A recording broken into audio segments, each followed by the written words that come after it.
Hello friends, ತಮಗೆಲ್ಲರೂ ಕೂಡ ಜ್ಞಾನಕಾಶಿ ಅಕಾಡೆಮಿಗೆ ಸ್ವಾಗತ. ಈ ಒಂದು ಕ್ಲಾಸ್ನಲ್ಲಿ ನಾವು 8ನೇ ತರಗತಿಯ ಒಂದು ಮುಖ್ಯ ಅಧ್ಯಾಯವಾದ ಘನ ಮತ್ತು ಘನ ಮೂಲಗಳು ಈ ಒಂದು ಚಾಪ್ಟರ್ಗೆ ಸಂಬಂಧಿಸಿದ ಎಕ್ಸಸೈಸನ್ನು ಸಾಲ್ವ್ ಮಾಡ್ತಾ ಹೋಗೋಣ. ಅದಕ್ಕೂ ಮುಂಚೆ ಈ ಚಾನಲ್ಗೆ ನೀವೇನಾದರೂ ಹೊಸಬರಾಗಿದ್ದರೆ ದಯವಿಟ್ಟು ನಮ್ಮ ಚಾನಲ್ಗೆ ಸಬ್ಸ್ಕ್ರೈಬ್ ಮಾಡ್ಕೊಳ್ಳಿ.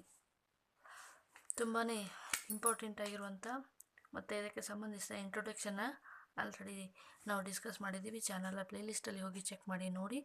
ಈ ಒಂದು ಚಾಪ್ಟರ್ಗೆ ಸಂಬಂಧಿಸಿದ ಅಭ್ಯಾಸ 6.1 ನಾವು ಈಗ ಡಿಸ್ಕಸ್ ಮಾಡೋಣ. ಮೊದಲನೇ ಪ್ರಶ್ನೆ ಈ ರೀತಿಯಾಗಿದೆ: ಈ ಕೆಳಗಿನ ಯಾವ ಸಂಖ್ಯೆಗಳು ಪೂರ್ಣ ಘನ ಸಂಖ್ಯೆ ಆಗಿಲ್ಲ, ಪೂರ್ಣ ಘನ ಸಂಖ್ಯೆ ಅಲ್ಲ ಅಂತ ಪ್ರಶ್ನೆ ಇದೆ. ಸೊ ಮೊದಲನೇದಾಗಿ 216 ಅಂತ ಇದೆ.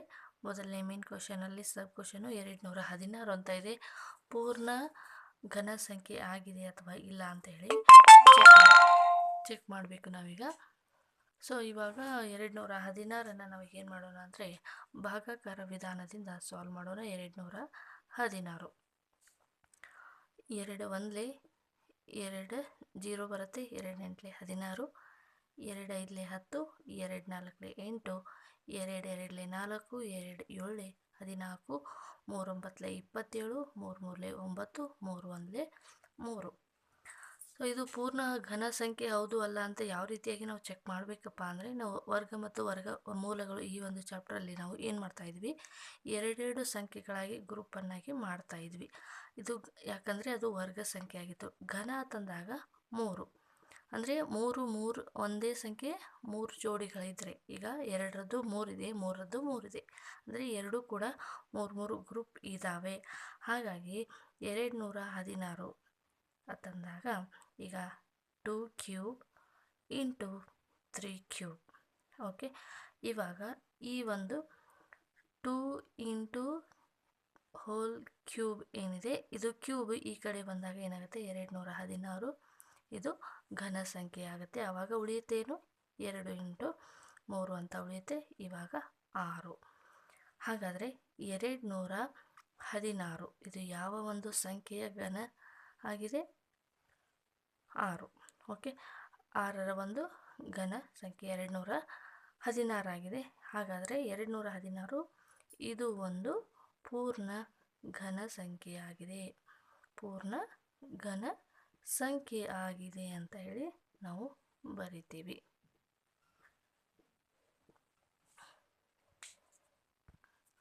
ಎರಡನೇದು 128 ಅಂತ ಇದೆ. ಇದನ್ನು ಕೂಡ ನಾವು ಭಾಗಾಕಾರ ವಿಧಾನದಿಂದ ಸಾಲ್ವ್ ಮಾಡೋಣ.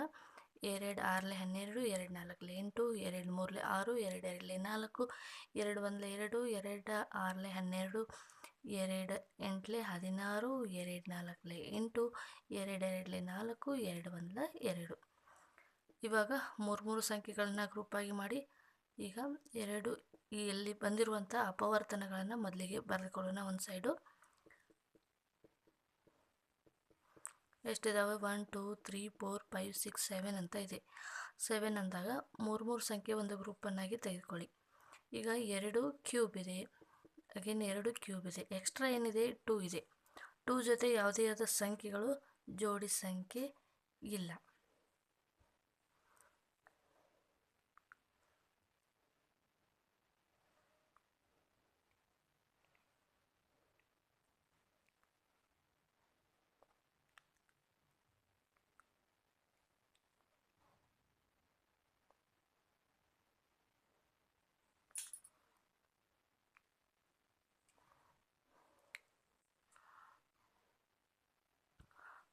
ಓಕೆ, ಇಲ್ಲಿ ನಮಗೆ ಇದು ಕೂಡ ಪೂರ್ಣ ವರ್ಗ ಸಂಖ್ಯೆಯಾಗಿ ದೊರೀತಾ ಇದೆ. ಸೊ 2 ಇಂಟು 2 ಕ್ಯೂಬ್ ಅಂದಾಗ 128 ಕ್ಯೂಬ್ ಅಂತಂದಾಗ ಇದು ಕ್ಯೂಬ್ ಹೋಗುತ್ತೆ, ಹಾಗಾಗಿ 4. 128 ಇದು ಕೂಡ ಏನಾಗಿದೆ, ಒಂದು ಪೂರ್ಣ ಘನ ಸಂಖ್ಯೆ ಆಗಿದೆ ಅಂತ ಹೇಳಿ ನಾವು ಬರಿಬೋದು. ನೆಕ್ಸ್ಟು ಮೂರನೇದು ಏನಿದೆ, 1000 ಇದೆ. 1000 ಇದನ್ನು ಕೂಡ ನಾವು ಅಪವರ್ತನಗಳನ್ನು ತೆಗೆದುಕೊಳ್ಳೋಣ. 2 5ಲೇ 10, 0 0, 2 2ಲೇ 4, 2 5ಲೇ 10, 0, 2 1ಲೇ 2 2 2 4 2 5 10 5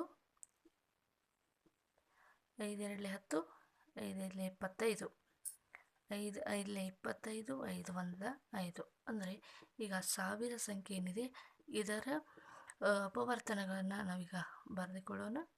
5 ಇಂಟು 5 ಇಂಟು 5 ಅಂದರೆ 2ರ ಘನ 5ರ ಘನ 2 into 5 cube root of 1000 equal to 10.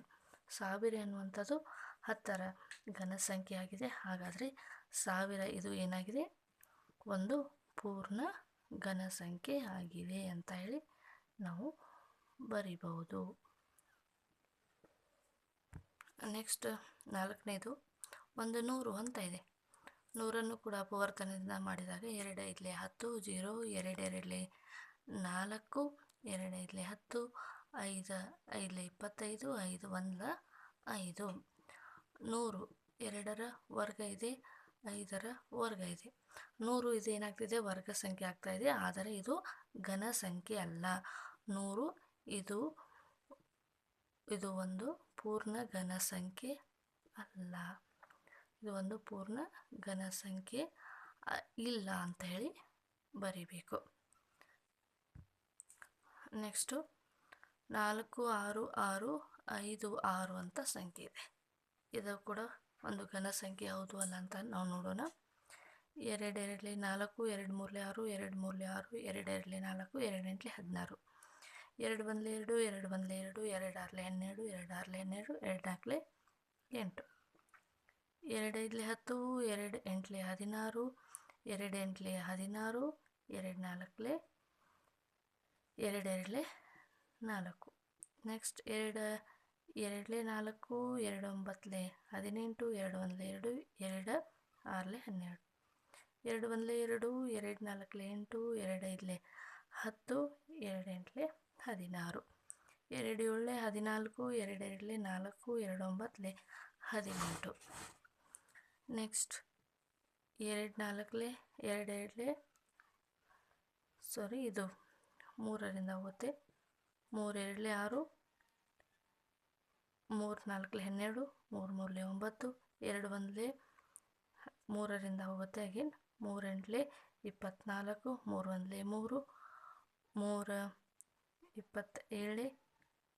27 3 9 3 3 3 1. So ಇದನ್ನು ಕೂಡ ನಾವು ಚೆಕ್ ಮಾಡಿ ನೋಡಿದಾಗ 3 3 3 3 ಅಂದರೆ 2 ಇಂಟು 2 ಇಂಟು 3 ಇಂಟು 3 ಇದು 36 ಸಂಖ್ಯೆ 36ರ ಒಂದು ಘನ ಸಂಖ್ಯೆಯಾಗಿದೆ. ಹಾಗಾದರೆ ಇದು ಒಂದು ಪೂರ್ಣ ಘನ ಸಂಖ್ಯೆಯಾಗಿದೆ.